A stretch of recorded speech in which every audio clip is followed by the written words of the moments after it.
Tommy, no doubt enjoyed it for a year collectively to get the 6 tries. What do you think improved to help with that?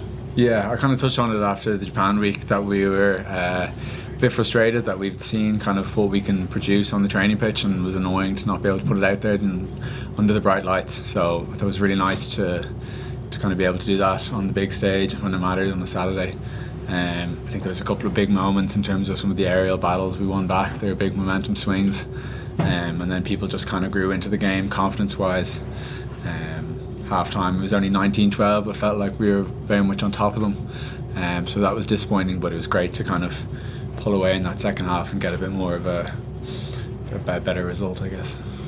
Like it sounded after the Japan game like you were confident it would get there. But when it happens, what does that create within a group coming into obviously another big game? Yeah, because as I said, like we're coming in now this week, everyone's bouncing around, great mood around camp. It's just obviously we have the belief that we could do it, but obviously you have to kind of put it out there, and then once 1 or 2 people start doing it, then everyone else gets a little bit of confidence and feeds off that as well. You've handled every kind of step up and challenge comfortably enough, it looks like. What do you anticipate on a personal level as a wing being different this weekend? Yeah, we know they're obviously a very dangerous outfit, ranked number 1 in the world and obviously on great form at the moment. So they obviously kick a lot. I think they're averaging something like 36 kicks a game. So it's probably something that we're expecting there and to come after us early. So a lot of work being done on that. And then obviously we just know that they're very good chasers. Colby and Arenza are very good at chasing the box kicks. So that's something we're doing a lot of work around, yeah.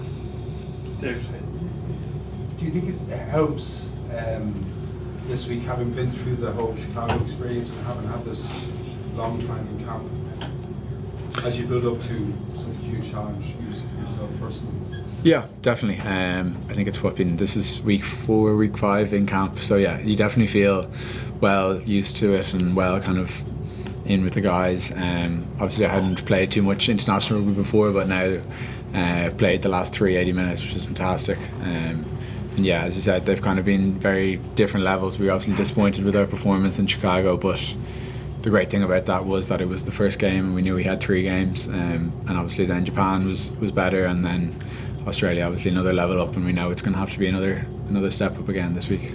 You almost feel like yourself and the team are almost going in that same direction kind of slowly, like to be fair to say you didn't get as many opportunities on the ball as you might have wanted in Chicago, but since then it's kind of trending this way slightly. Yeah, I guess that's kind of a lot of the time as a winger, it's you want to go looking and searching for the ball, but sometimes when the team plays well you end up looking very good as well, and there's opportunities created for you. But yeah, I obviously want to go looking for the ball, and when the team plays well often, then I'm going to end up getting the ball in space and hopefully being able to beat a few people and look good. It's that work this week is always talk about, having numberless backs and whatever, but like, South Africa is such a formidable challenge who have their own level of unpredictability. How do you, just personally as a player and obviously within the system, but how do you tailor that kind of balance between kind of tramline, but also trying to search and look for stuff?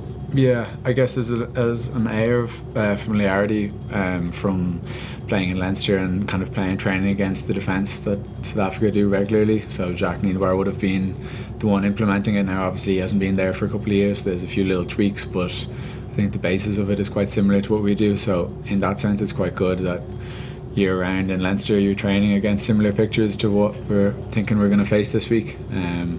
So in that sense there's obviously a lot of line speed, a lot of pressure, guys protecting their inside shoulders, so it's just about knowing how you're going to beat that.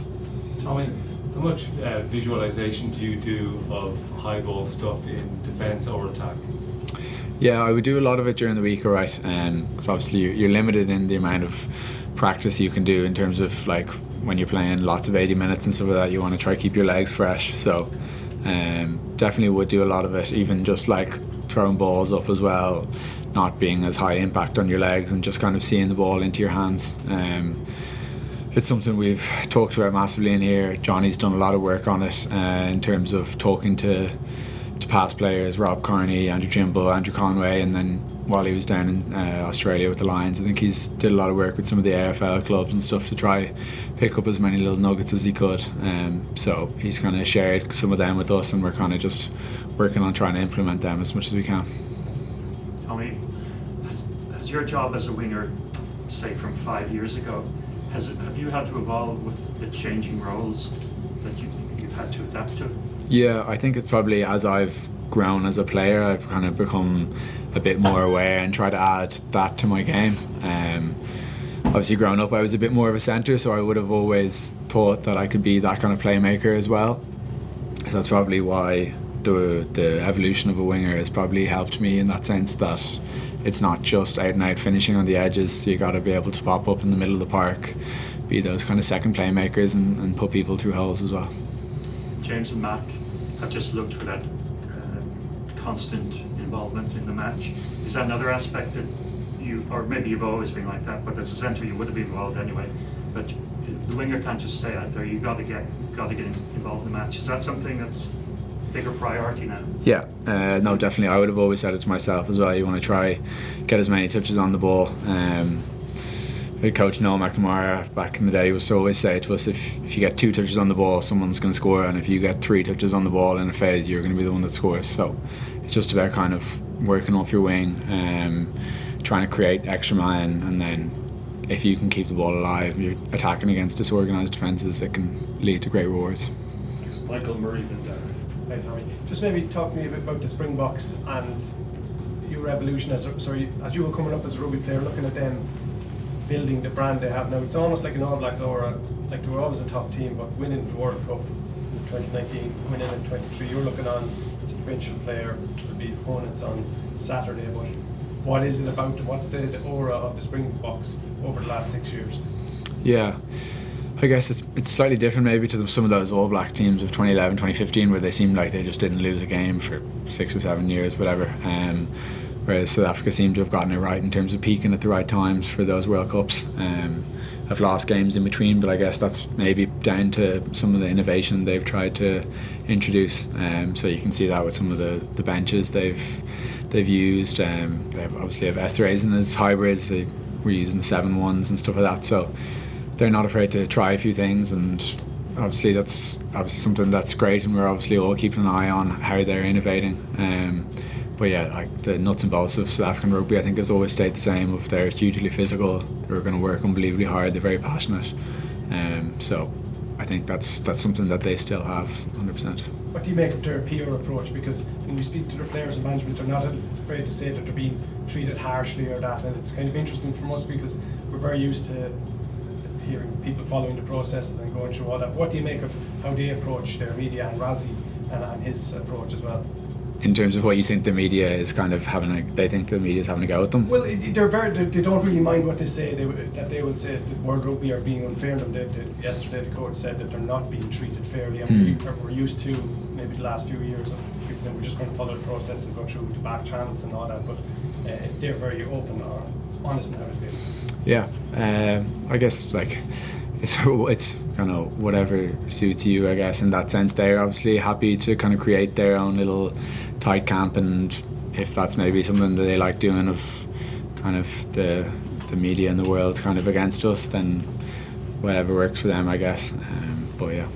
Thanks, Murray. And just jumping back to your kind of expanded skill set, you had that lovely grubber last weekend. I remember that kind of mad cross-field kick you did not too long ago. Is that something you've always had, or have you been working on that quietly, and how important is it for a wing to be able to? Yeah, I think kind of, a kicking game in this day and age is so important. The grubber, I guess Lowy and Dan made it kind of a good outcome, obviously, so that's something we talk about as well in terms of any kick is only as good as its chase. So I was kind of saw Jorgensen being a little bit high, put it in behind, and then wasn't sure if it was the great option, and then Lowy and Dan made it the right option by kind of driving him over the line. And then I guess it's just familiarity with some of the people and where you're expecting them to be. That one last year against Ulster, I guess you just know Dan's going to be hanging out in the wing looking for a try. Thanks, Darren. Tommy, do you feel like a settled international at this point? I know you started during the summer, but you've got a few caps since then. How do you feel? Do you feel comfortable in the green jersey now? Yeah, like I've obviously loved and embraced any opportunity I've gotten. But yeah, they obviously were step up these November games compared to the summer. But I've felt like haven't felt out of place at all. Feel like it's where I belong, and feel like I can definitely contribute very well to the team. A lot of troubles with injury getting on in your career. Do you feel kind of, not maybe vindicated isn't the right word, but your work has been justified up to this point now?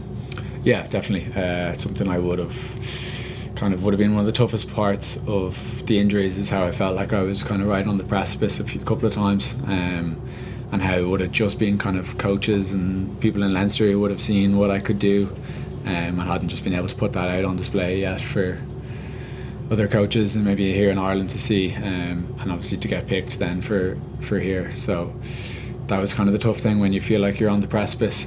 So it's been really nice now to be able to have outlasted it and get some reward. Thanks, Tommy. Thanks, everyone. James Ryan will be here.